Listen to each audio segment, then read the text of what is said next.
All right, so good evening and welcome to everybody. My name is Thalia. I'll more formally introduce myself in a moment. If you're here because you saw an advertisement by Healthy Planet, who's one of the wonderful co-sponsors tonight, in addition to now, to find out how to better support your immune health, you're in the right place. Welcome. We're going to have a great and fun journey tonight.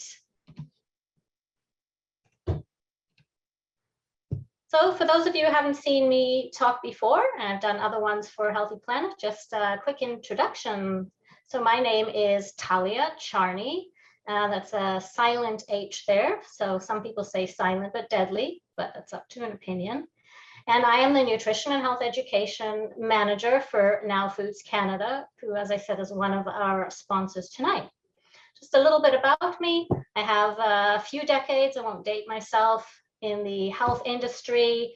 I've been a fitness instructor, personal trainer, holistic nutrition and wellness coach. I've studied herbal medicine, homeopathy, lots of nutrition, etc. And I'm very excited to dive into this topic tonight.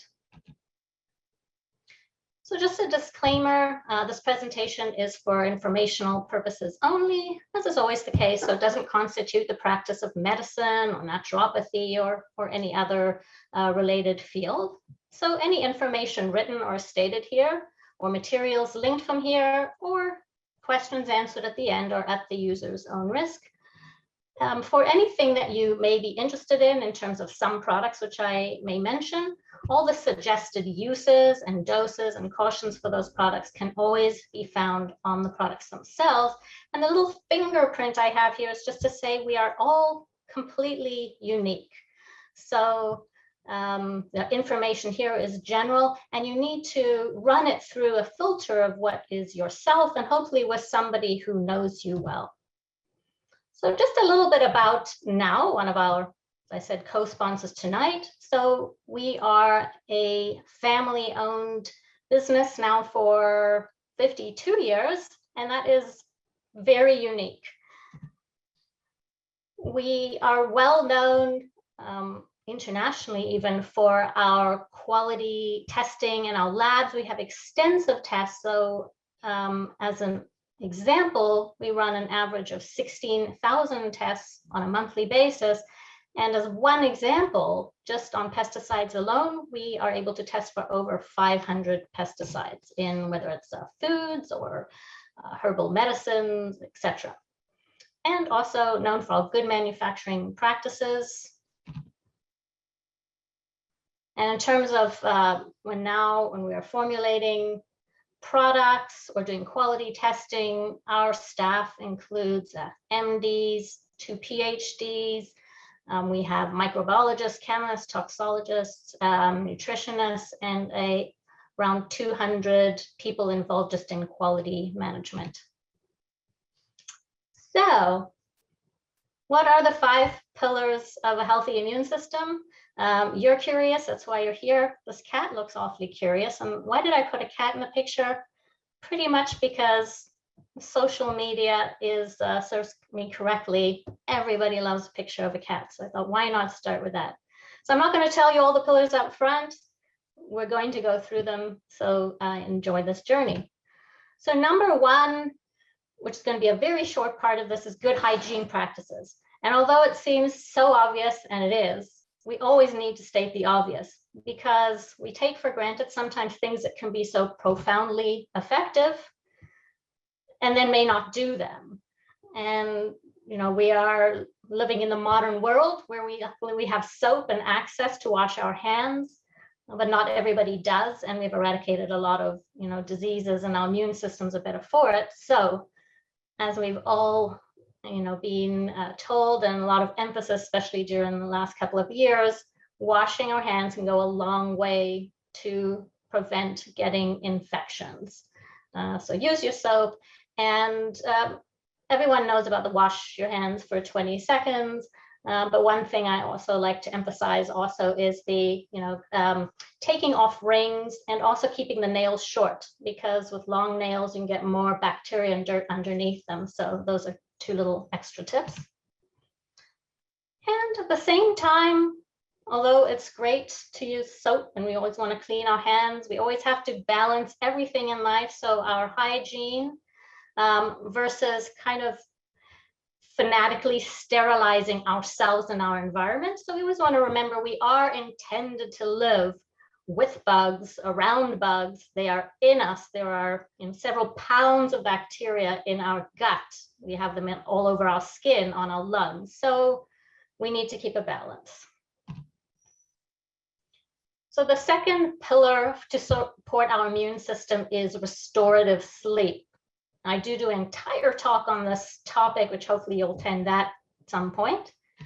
But I hope that I'm going to impress on you how important this is. Now, I wish as adults we could all sleep like this little baby, but it's a little bit difficult. So I want to read you this, which is going to sound very much like hyperbole. Amazing breakthrough. Scientists have discovered a revolutionary new treatment that makes you live longer. It enhances your memory, makes you more creative, makes you more attractive. It keeps you slim, lowers food cravings, protects you from cancer and dementia. It wards off colds and flu. It lowers your risk of heart attacks and stroke, not to mention diabetes. You'll even feel happier, less depressed, and less anxious. Are you interested? Now, I can't hear you, but I'm going to assume that you are. This sounds like it's too good to be true. Well, this is a quote right out of Matthew Walker's book, Why We Sleep, which is, he's really, I think, the most current world-renowned expert on sleep. So he believes so much in it as to make such a statement. So I think we should pay attention. I just want to show you a couple of interesting things related to studies on sleep and immunity or immune response. So in this case, this study was looking at what happens if we deprive people of sleep and then give them a vaccine for in this case, it was for the flu. And in this particular study, those who were restricted from sleeping produced half the amount, so 50% of the immune reaction, which is measured in antibodies. That's what we want to produce, antibodies when we get a vaccine, half as compared to the placebo group who were well slept. So, bottom line, you want to get a good night's sleep before you're getting the vaccine for the flu. Another really interesting simple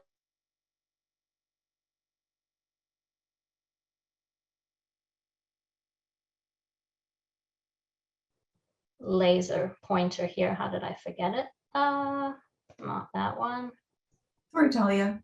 Yes. Sorry to interject. It just froze for one moment. Could you just maybe step back one spot? Thank you. Sure. Okay, so just in case anyone missed anything, start at the beginning of the slide. So I was just saying that this is a very simple but elegant study showing us how profound sleep can have in terms of an effect on our immune system. So in this particular study, the method was, oops, sorry about that. They administered the common cold virus, it's called the rhinovirus, and up the noses, so right into the nose directly, of 150 healthy adults. And what they found is that there was a linear relationship, which you can see here, between how much sleep someone had and their infection rate after having that cold virus added into their nose. So someone who had less than 5 hours sleep on average was 45% more, or 45% chance of getting that cold virus, all the way down to someone who slept more than 7 hours had about 20%. So that's less than half. That's really interesting to me. So if we know sleep is so important, then what are we going to do about it? And the first thing I need to talk about is sleep hygiene. So interestingly enough, and this is from a medical perspective, our best evidence for sleep, according to the American College of Physicians, is first-line treatment cognitive behavioral therapy. I'm just going to stop there for a second because I'm interested now. Again, I can't see all your comments. And sorry, I should say at this point, I forgot to mention at the beginning, I'm sure Elizabeth, our great moderator, may have said, if you have any questions, I'll get to them at the end. I'll have 15 minutes. Please put them in the Q&A area rather than in the chat area. So in the chat area, you can chat with one another. In the Q&A area, that is where I'm going to be checking at the end. Okay, so so how many times do you remember, or do you know of anybody who has gone to their doctor and said, I'm having trouble sleeping, and they said, well, I think we should start with cognitive behavioral therapy for insomnia? I don't know of a single person in the years and years I had clients. So even though this is best evidence, unfortunately, still, I think the most common treatment is probably sleeping pills. But American College of Physicians says it's more effective than sleeping pills. And basically, it's a fancy way of saying basic hygiene principles for sleep. It's building on those, and it just means an individualized form of those. So what are basic hygiene principles? The two most important basic hygiene principles: one is a consistent sleep-wake schedule. We are creatures of habit. We need to wake up and go to bed at the same time. And secondly, using light and darkness appropriately. We're intended to be exposed to light at sunrise and all day, and then not after sundown. And that puts us into a natural proper circadian rhythm of feeling awake and feeling sleepy. So I can't go into too much depth in tonight's talk, but here are some. The particularly difficult part is the nighttime, when we are unfortunately living inside in these false under lights that are not supposed to be there. So there are some hacks you can consider. Firstly, I mean, get off all of your gadgets and screens if you can. But if you can't, there are all kinds of screen adjustments you can do on computers, on your iPhones, to change so that you're getting more of the red spectrum of light coming out to your eyes, which is less jarring to your system than other parts of the light spectrum. But any and all light, just to be clear, if it's bright at night, is going to disrupt your sleep by disrupting the production of melatonin, a very important hormone, to start us into that cascade of all the things that happen when we need to sleep. Using lights, if you have to at night, if you can get lights that are in the red spectrum, you can look online and see. And avoiding overhead lights. So actually the angle in which the lights come into our eyes from up above is worse than if the light is coming forward or even from down below. So having table lamps or dimmers on the ground is better for you than overhead lamps. And I'm just showing here a mask that I happen to love. It's very difficult in some places, and it may be costly to block out all the light when you go to sleep. So I found this great mask that's kind of 3D in the sense it doesn't press on the eyes, and it's just very comfortable. So I always have that.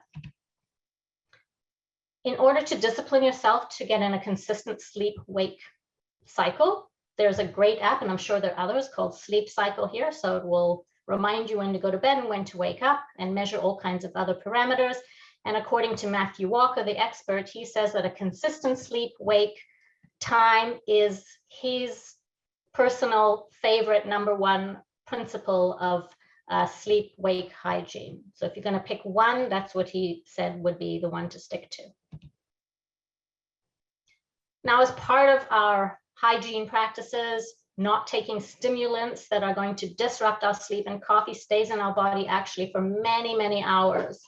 So, and it depends, it is genetic in terms of how quick we clear it, but what coffee does is it actually binds to receptors in the brain, and it blocks the natural buildup of this chemical called adenosine that builds up over the day your sleep pressure, so that that sleep pressure is high enough at night that we feel tired. And I want to mention alcohol as well, because it's very easy to think that alcohol is a good sedative, because it does. If you have a glass of wine, and I've experienced this, it does help you fall asleep, but it is not inducing a natural and deep sleep. So it's more like a sedative, and therefore actually can disrupt our sleep and make us wake up many times in the night, even if you don't notice it, sort of micro wake up. So if you love alcohol, maybe consider less, or having it before dinner rather than afterwards, so it's not as close to bedtime. And another important principle of hygiene is to have it cooled down at night. So that's how naturally it's supposed to be, that the nighttime is cooler. And this is another one of those signs that our body gets, kind of triggers us into knowing that it's time to sleep when we cool down. You can take a hot bath, which will help you radiate out heat and then cool down, turn your thermostat down. And these days, there are even some really interesting mattress pads that can regulate your body temperature at night. I haven't tried one, but I've heard great things about them. Maybe very helpful, especially for women in menopause, where you do wake up because you're overheated. And lastly, I want to talk about one natural sleep aid and some herbs that I love. So one is passion flower. I love it because look at it, it's a stunning flower. Passion flower is traditionally used for anxiety, as a sedative, and even as a gentle antispasmodic, so maybe for sort of tight muscles. And you will find that in many sleep formulas. Another common herb for sleep is valerian root. This is what it looks like. It's quite stinky if you've ever smelt it, kind of like old running shoes, but that's an aside. It was known as the Valium of the 19th century. So it was before Valium came about, it was a very commonly used in Europe. I actually was listening last year to Anne Frank's diary, an audiobook, and she wrote about it as sort of a way that they dealt with stress. So it also has properties like passion flower for anxiety as a sedative, and also a little bit known as an antispasmodic as well. One important tip for valerian, sometimes you might try it for a night or two and say, I don't think it works, but it seems to work best after 2 weeks of continuous use. So if you're using valerian or it's in a formula, you can expect that it may work better after a couple weeks. And hops, you probably think of beer, is another herb that's also a sedative. It is actually approved by the German Commission for use for insomnia as well as anxiety. And so here is a great formula that provides the synergy of these three herbs, valerian, hops, and passion flower together. Not too many herbs, so we have a decent dose of each. But this formula also has GABA in it. And GABA is a bit different. It's a chemical that you actually will find in our brain. It's a primitive chemical, and it has a kind of dampening or calming effect on your brain activity. And so you will find it both in sleep formulas and sometimes not in sleep formulas. It's not so much generally a sedative, but has a calming effect. And in many cases, we can't sleep because we're wired or stressed or anxious. So this is a sleep botanical sleep blend with GABA. And you can use that one to build on those basic hygiene principles, a product like that. All right, so now we come to number 3, stress and immunity. So I wanted to start with, in terms of, we all know stress is not great for us. So I wanted to start with a bit of an upside stress, or a little bit of an angle. This is a great book by Kelly McGonigal. She has a PhD, a psychologist, The Upside of Stress. And this is one of the studies here that I've cited that she talks about in her book. And basically, this study and the preface of her book concludes that individuals who perceived that stress affects their health and reported a large amount of stress had an increased risk of premature death. So what she shows through many interesting studies in her book is that our perception of stress affects how it affects our bodies. So for people who may think, yeah, I've got a lot of stress, but the stress helps me get up in the morning, it motivates me, it gets me to do things, it may not experience the same kind of negative side effects as those who are stressed about the stress. So just remember that perspective can be important.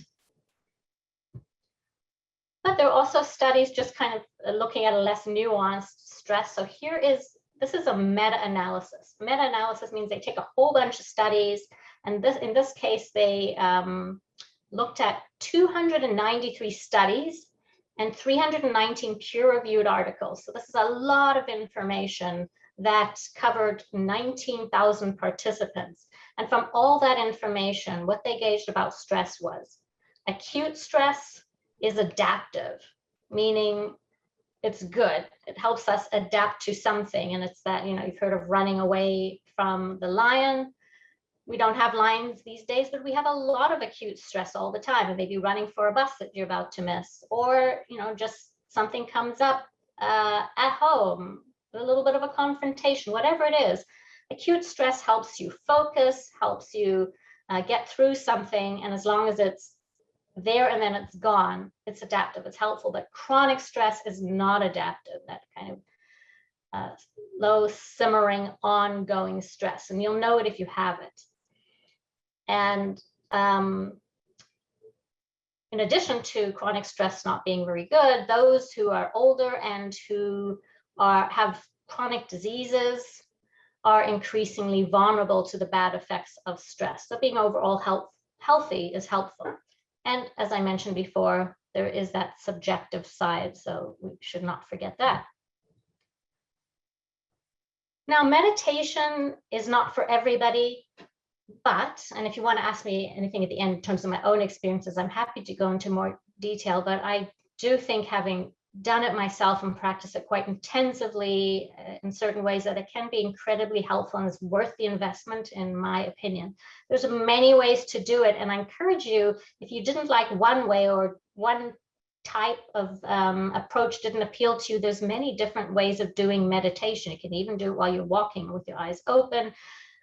My personal favorite that I've gravitated towards is an app called Waking Up by Sam Harris. But by no means do you have to look at that one. Here are just some examples of top picks on a website. This is not my personal opinion. Meditation is definitely something that I think is worth investing in if you have chronic stress. Also, incorporating rituals into your life that are going to have an effect, that are going to calm you down.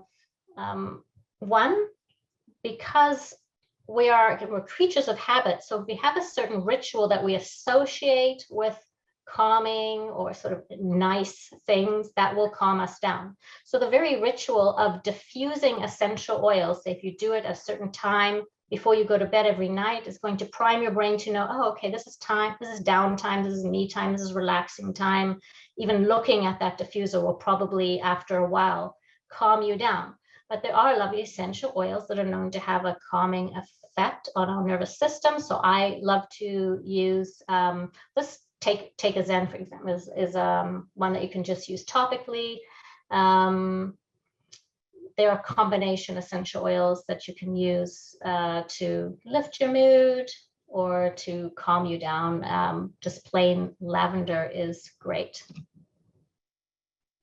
Now, this is something interesting that I learned from a Stanford neurobiologist called Andrew Huberman.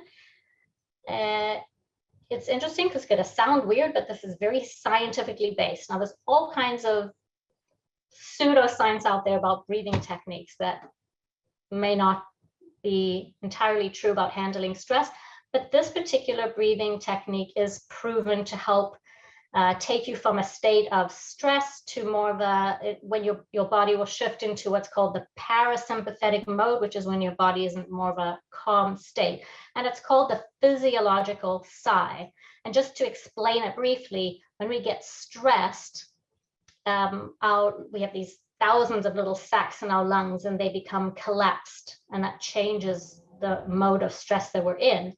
And when we do this particular, what's called physiological sigh, it helps those sacs to re-inflate and open up. And this shifts us into that more relaxed state. Now, if you've ever seen a kid get really upset and anxious, you might have noticed they do this. They do this kind of sniffing in and then this long exhale. That is their bodies actually naturally doing the physiological sigh to calm them down. And so how you do it is it's 2 fast breaths in with the nose and then 1 long exhale out the mouth. And you can repeat that 3 times and do it yourself. And I've tried this and I do feel that it calms me down. So that's, you can look it up online, the physiological sigh.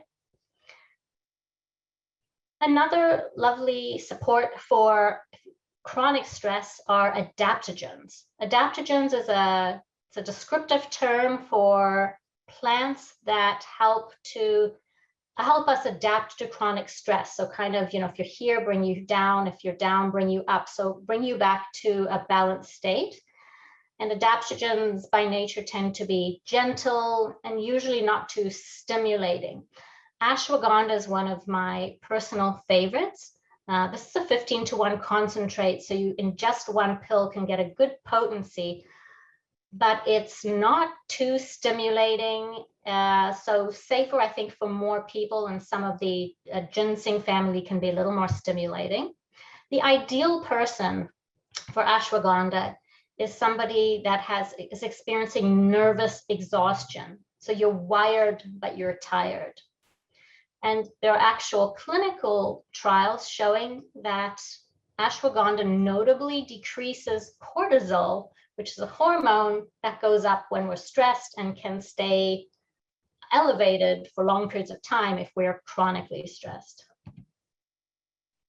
Number 4, certain targeted nutrients I want to talk about and how you can get them mostly from your diet and also from some supplements. So there are many nutrients important for our immune system. Our immune system, as you can see, needs lots of things: vitamin A, C, selenium, E, zinc, D, folic acid, B6, B12, iron, copper. If we eat a whole food diet, a good unprocessed diet, hopefully we should get most of these, but we don't always get, or have the time to eat a whole food diet as much as we want.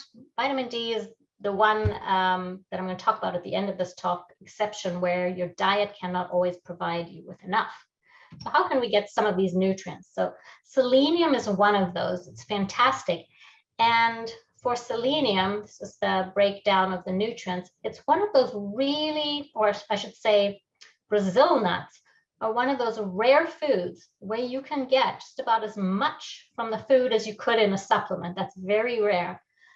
Brazil nuts are so high in selenium that you can even overdo them. So I take 1 or 2 Brazil nuts a day, and you can see here in just 1 ounce of Brazil nuts, you get almost 1,000% of your reference daily intake. So fantastic to even just have 1 a day.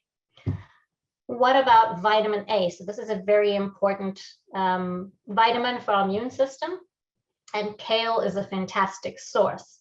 My tip to everybody, for anyone who doesn't like kale, and there are those who say they don't like it, it's too rough, they don't like the texture.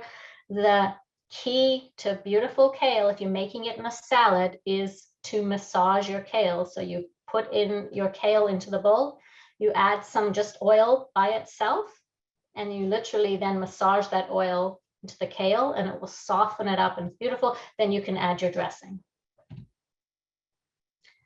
This is a mainstay of a supplement for me, but I see it more of as a food, because this particular supplement is spirulina, which is a blue-green algae. So it's just a plant, and we take that plant and basically press it into a pill form. There's nothing else in it, so it's really a food that happens to come in a convenient form. And spirulina is the richest form of beta-carotene in foods. Beta-carotene can convert to vitamin A in our body, so that makes it a great vegan, vegetarian source for vitamin A. 10 times more concentrated than carrots. And these pills in here are kind of very smooth, round, and small, and very easy to swallow, so I love them. Lentils is a great food for many of the nutrients that I were talking about tonight. It's got a lot of folic acid in it. That was one of the nutrients pointed out. It's got a lot of iron in it. This will give you a lot of the nutrients that you need for your immune system, and there's different ways that you can get those nutrients, or different ways that you can prepare the lentils. So of course, if you're more savvy with Southeast Asian dishes, you can make dal, which I love. But one of my favorite ways to prepare lentils, and kids will love this, is to make lentil pancakes. I've made split pea pancakes, I've made red lentil pancakes. if you just search online lentil pancakes or red lentil pancakes, you'll find variations, but honestly, all it is lentils that have been blended with water, and that's it. And then different recipes will add some spices to make it, maybe some cumin to make it kind of sort of a Southeast Asian taste, and then you pour it like pancakes. So it's super simple to make. And then for kids, you can put some nut butter on top of that, or apple butter, or prepare them however you want. This is a great way to get lentils on a regular basis, and they freeze really well. Food sources of vitamin E. So we don't need a lot of vitamin E, but we really need vitamin E, and there are lots of nice options. So avocados are something a lot of people have on a regular basis. Wheat germ is a great source. Almonds, sunflower seeds. If you eat a lot of nuts and seeds, you're probably good. And then zinc is very important for our immune system as well. For those who have a strictly vegan diet, it is certainly more challenging to get enough zinc because there are nutrient blockers that exist in grains or in the nuts and seeds that we get zinc from that make it a little more difficult to access. You can soak those foods overnight or for 24 hours, and it does seem to release some of that zinc and make it a little more accessible. But zinc is very important for our immune systems. We need enough, and what this is just showing here is it just so happens that we know with regards to the coronavirus that zinc is important in order to prevent the virus getting into our cells and the replication. Not that I'm not saying that it can treat it or that you're going to take it if you get it, but just an example of how zinc works in our immune system to help with a virus that we're all very familiar with. And so here is a lovely supplement that you can take either at the onset of a cold or flu, or even sort of one a day to get a little bit of zinc. And this is plenty for most people. And this particular kind of zinc here, zinc gluconate, has been studied and shown to help reduce the duration of a cold when taken specifically in the form of a lozenge. So, you have a cold, so you've got that virus that's in the throat, so it's good to slowly dissolve the zinc lozenge in the mouth. And this has some supportive ingredients as well, like slippery elm, which is very soothing and mucilaginous for sore throat, echinacea, which is a common herb used for immune support, elderberry as well, and vitamin C. Everybody knows about vitamin C. Oh. Okay, so lastly, we're on the fifth pillar, and this is a little bit of a combination, like the outdoors theme. We need to be active and get sunlight at the same time, so not just active indoors, specifically because of the vitamin D, the sunshine, but there are definitely other reasons to get sunshine. The wrong way there. Okay, so there is very compelling evidence, and interesting, of the link between exercise and the potential therapeutic value in terms of helping our immune system. So what this study shows is it looked at the difference of how different types of exercise can affect our immune system, measuring these, and don't worry about the details, but different immune markers, immune cells in our body. They looked at people who are running marathons. So obviously running a marathon is a very long duration and very stressful and intense type of exercise versus a walking bout. And they're very different responses here. And the bottom line of what it showed is that exercise bouts of less than 60 minutes, so something more reasonable, we don't have to be super athletes here, have the potential prevention and therapeutic value when it comes to our immune system. So that exercise augments our immune surveillance, those cells that are going around looking out for us, finding things that are suspicious or problematic, and hopefully taking care of them, and also can reduce systemic inflammation. But for those doing sort of more extreme athletics, it can be deleterious to the immune system, at least in the short run, although I think what I saw in the study is for those who are very adapted to those kind of extremes, it may not have the same negative effects. Now, I'll just put this in as a suggestion in terms of working out at home because of the situation we're in right now. And I have to say that, you know, I have found working out at home so easy and so great after a while that I'm not sure if I'm going to go back to my gym. There are so many great phone apps that have, you know, for beginners, just these short 7-minute workouts. And the great thing about these apps is that they sort of prompt you through all the exercise. They're very motivating because you get this kind of beat that you follow to. They count you down with every exercise. Having a Zoom buddy, so I actually did a lot of exercise over the last 2 years with my niece, who were in different houses, but we were watching each other over Zoom and using our same phone app. Variety is important to keep you interested. Although we can talk all day about what's the best kind of exercise, just do anything that you're going to do. The most important thing is that you're going to do it. One of my important forms of exercise, by the way, is going out right at sunrise for a short walk and at sundown. And that has to do with those sleep hygiene practices, because it is great to expose your eyes to the rising sun and then sunset. And the sunrise and sunset, the exposure of those two different lights act kind of like as a bookmark to tell your body, this is morning and this is evening, so that it helps reset or keep your rhythm of wake and sleep into, you know, is sort of perfectly synchronized with the sun up and sundown. So I mentioned vitamin D and immunity.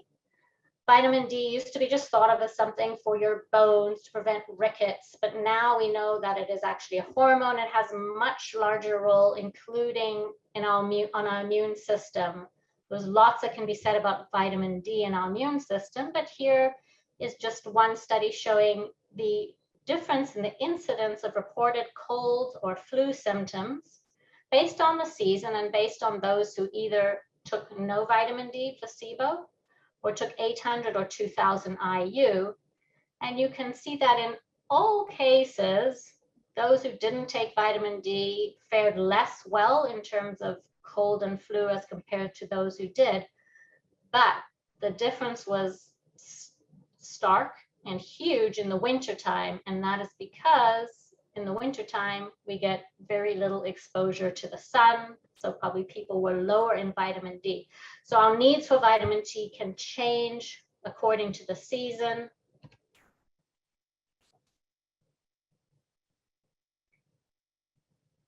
So this is what we call the sunshine calendar from the Vitamin D Council. And what it shows is that it makes a huge difference where you live in terms of how much vitamin D you can get from the sun. So the sun, I think, is intended to be our main source for vitamin D. You can get some vitamin D from fortified foods. You can get some from mushrooms, but they have to be grown under UV lights. So it depends. Some can have very little. You can get some from cod liver oil, but it's hard to get a lot of vitamin D or enough from your foods. And from my experience with myself and my clients, which has all been based in Canada, vitamin D deficiency from my own personal experience is very common. And I have the tendency to be deficient even when I was supplementing at 1000 IU for an entire year. I still tested low in my blood tests, even though that is the limit that you'll find vitamin D levels in the stores. Health Canada, by the way, is raising that limit. But it's really best to set your limit according to a blood test because we're very individual. But in any case, depending on where you live here, now, so if we're far above or below the equator, not only do we get less sun because our days in the winter are much shorter, but also the intensity of that sun, the angle at which it's coming down, it changes depending on where you are. Above or below the equator. So if you're very high above the equator, even if it's in the daytime, the intensity of the sun is so poor, sometimes we cannot make vitamin D from sunlight. Also, skin color can have a big impact. So this is very small print here, so I'm going to read it out to you, but I'm going to give you an example. If somebody is in a situation of intense sunshine, so that luckily maybe you're right by the equator. If you have light skin, it can take 10 minutes of exposure out in the sunlight to make enough vitamin D. But if you have dark skin, it can take 45 minutes under the same intense sunlight. So it takes a lot longer. Thus, people with dark skin are at higher risk for vitamin D deficiency. What you're looking at here, this is called the shadow rule, which is really interesting. And the shadow rule is that if your shadow is longer than you are tall, then you cannot make vitamin D. So if the sun is low down here, you know, and of course it goes up during the day, and then when it's right above you, it's most intense. But when it's low down, your shadow will be longer than you are. And at that point, you cannot make any vitamin D. What are other limitations on our production of vitamin D? There's a lot, both for adults and kids. We're indoors a lot these days, unfortunately, for work. Even in the summertime, some of us don't get out into the sun very much. We wear a lot of sunblock, especially put a lot in our kids. So again, even in the summertime, they may not be making vitamin D. Statin drugs, so those who have high cholesterol, statin drugs, of course, will reduce your cholesterol levels, but an interesting thing is that we actually need cholesterol in order to make vitamin D. So in our skin, we have this pre-vitamin D component, which requires cholesterol. So there's that potential. Just look out for it more. If you're on a statin drug, I would definitely get a blood test. Higher altitudes, as I've mentioned, winter months, and darker skin pigmentation. So here are some vitamin D's, the 1000 IU, which is the maximum right now Health Canada will allow per dose. And this is now kids formula, which is drop doses. So it's very nice, easy to administer, just a neutral flavor. And it's 1000 IU per drop. So actually it can be given to kids or adults. You just change the drops in the dose. Here's some really interesting facts because they're Canadian specific. And this is from a position statement from the Canadian Pediatric Society. One of them that is in 2003, 34% of 2 to 12-year-old children in Edmonton had insufficient vitamin D levels. We don't often test kids, but they did in this case. And this is an area where, again, there's insufficient sunlight in certain parts of the year. From October to March in Edmonton, Alberta, vitamin D production in the skin is almost non-existent. And in between 2002 and 2004, there were 104 confirmed cases of rickets in Canada. In kids, I'm assuming this is, and rickets, of course, is a extreme form of sort of like what you know of osteoporosis for adults, where the bones are actually bending because their structure is so poor from a lack of vitamin D. So that is the end of tonight's talk on the 5 pillars of support for your immune system. I hope that you found something of value that you hadn't heard before. And now I'm going to enjoy taking some of your questions. So let's see, it's finished perfectly on time. It's almost 7:45 and I'll be available till 8 o'clock. Right.